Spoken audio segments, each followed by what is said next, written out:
There comes a moment, quiet, unceremonious, when you realize the very thing that made you noble is the same thing that left you broken. Loyalty. It wasn't a virtue to them, it was a tool, a leash. While you stood guard at the gates of every bond, they were already halfway out the door, carrying pieces of you they never intended to return.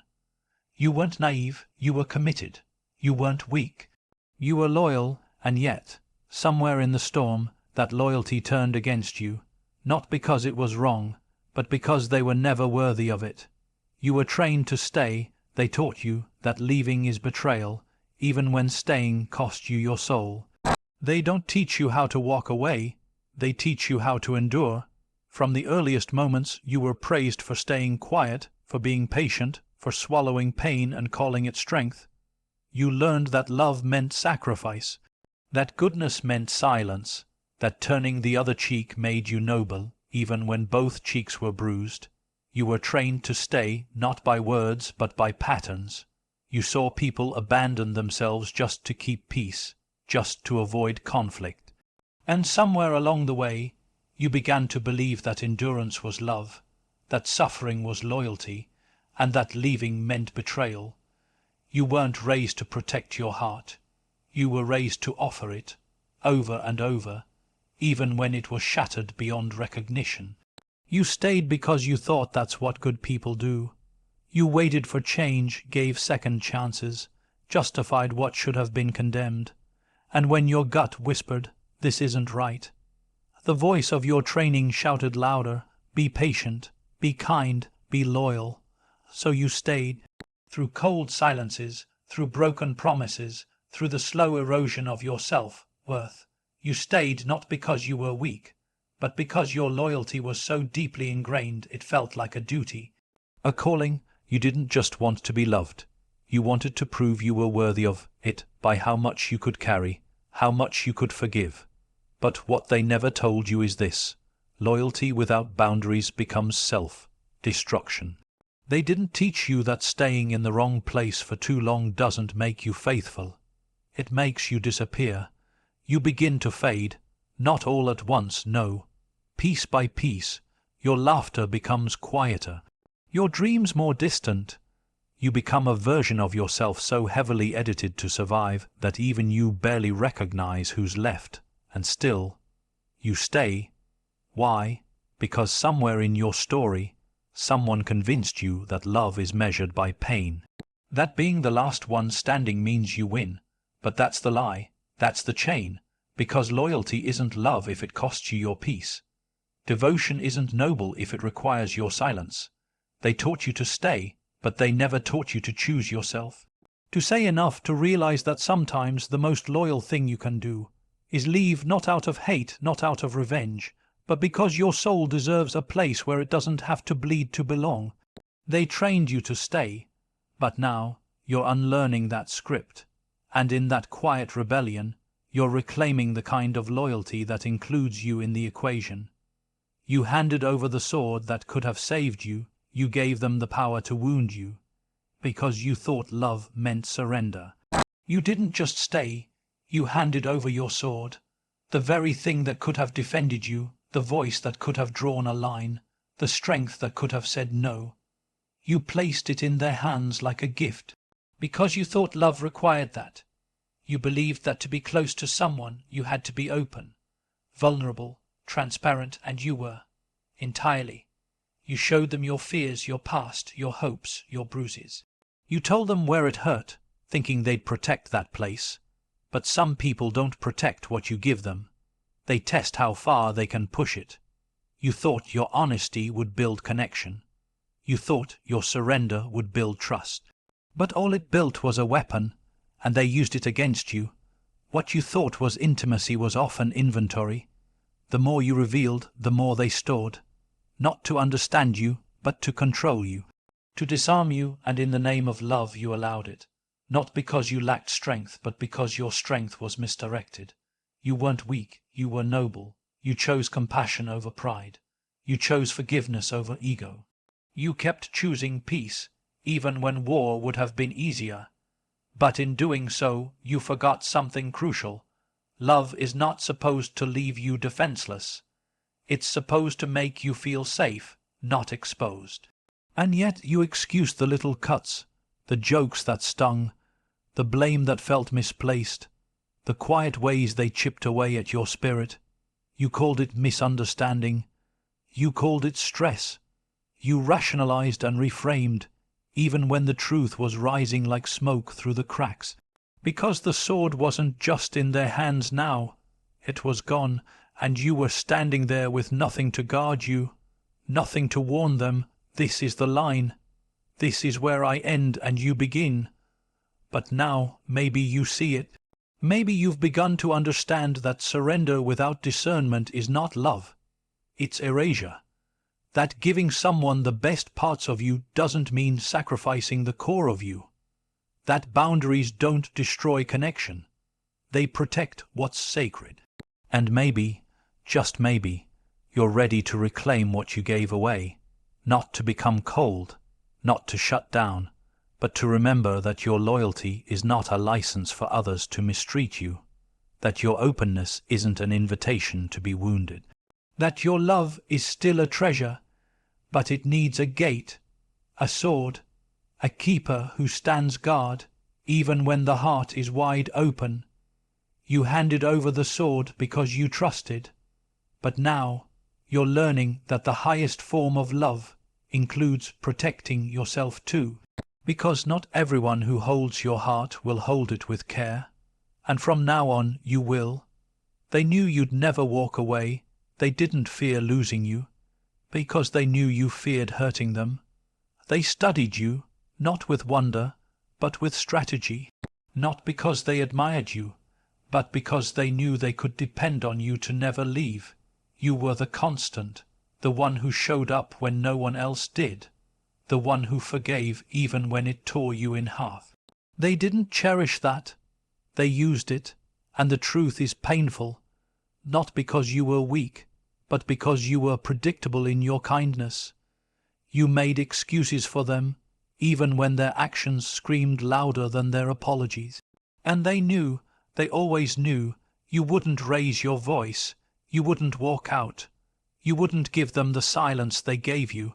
You feared becoming what hurt you, and in that fear they found their freedom to wound you again and again.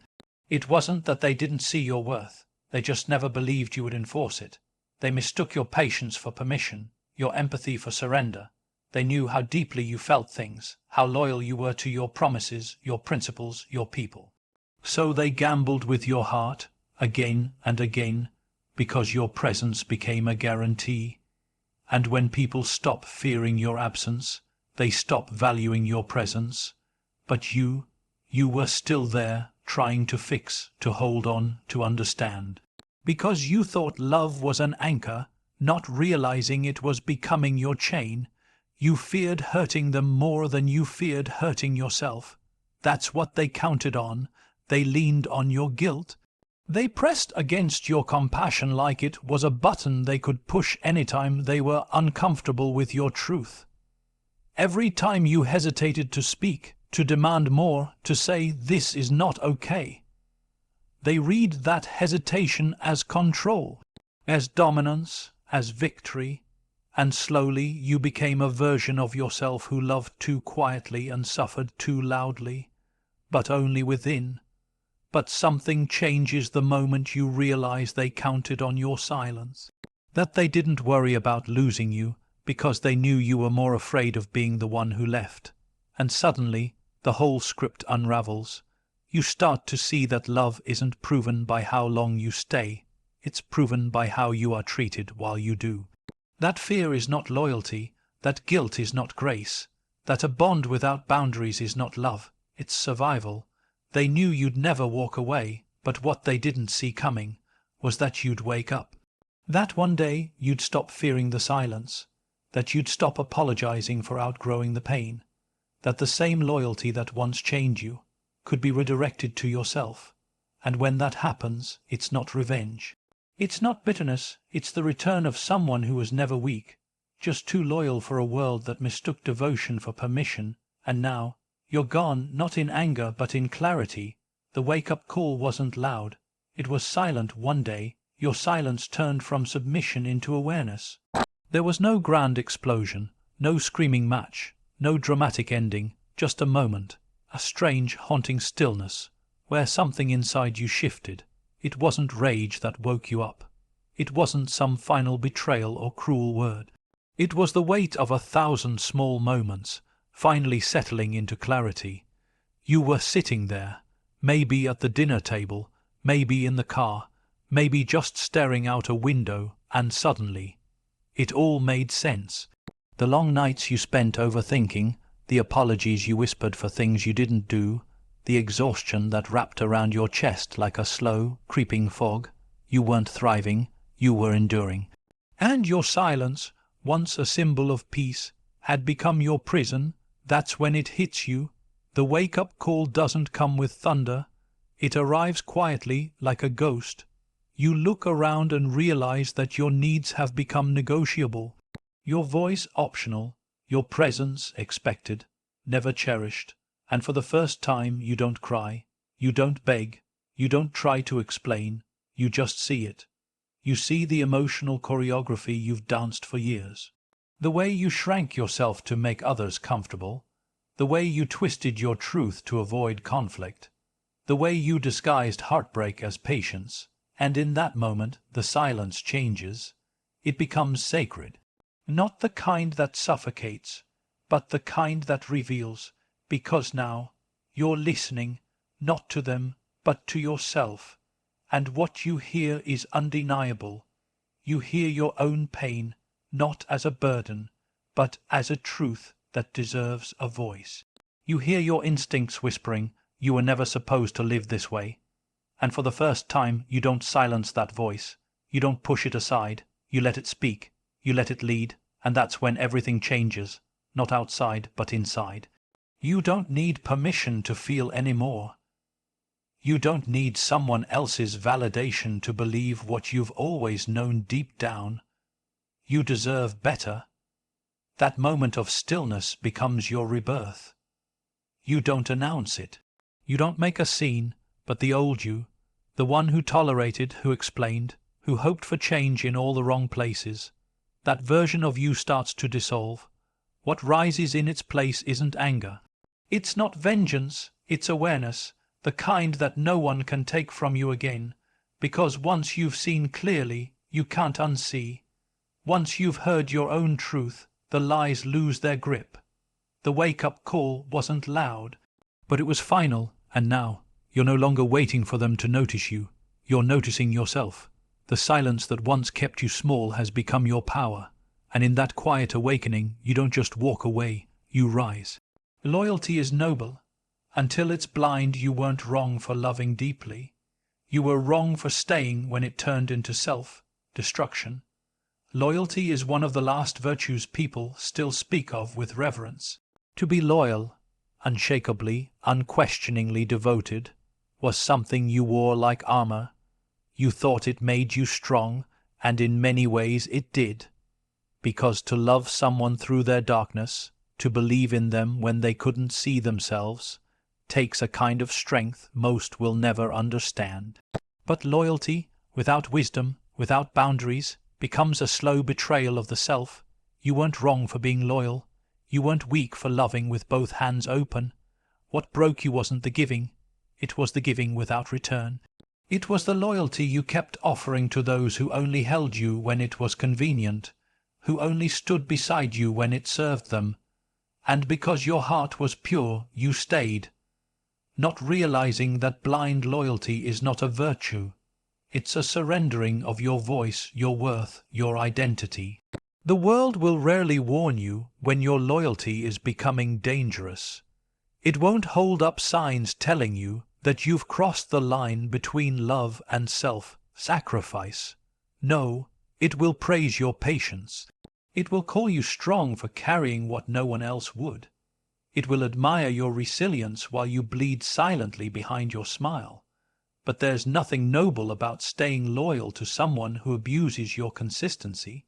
There's nothing brave about allowing your heart to be eroded just to keep someone else's image of you intact. You gave and gave, thinking that surely one day they'd see it, see you, But they didn't, because people don't treasure what they think they'll never lose.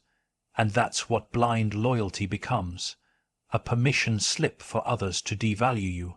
But now, you see it. You've started to understand that loyalty must include yourself. That the same love you so freely gave to others, you were allowed to give to your own soul. That saying no more is not disloyal, it's healing, it's clarity. You can still be loyal, but only to what honors you, to people who pour back into you, to spaces where your presence is a gift, not a given. Loyalty is sacred, yes, but it must be shared. It must be mutual, because when it's not loyalty, it's imprisonment. You weren't foolish for loving deeply. You were courageous. You believed in people who didn't know how to hold what you offered. And that's not your shame to carry. But now the flaw is no longer yours to keep. You've learned, you've seen behind the curtain, and you won't unsee it. From now on, your loyalty will be discerning, sharpened. It will be a fire that warms, not one that burns you alive, because you still believe in love, in commitment, in standing by people, but only when standing by them doesn't mean standing against yourself.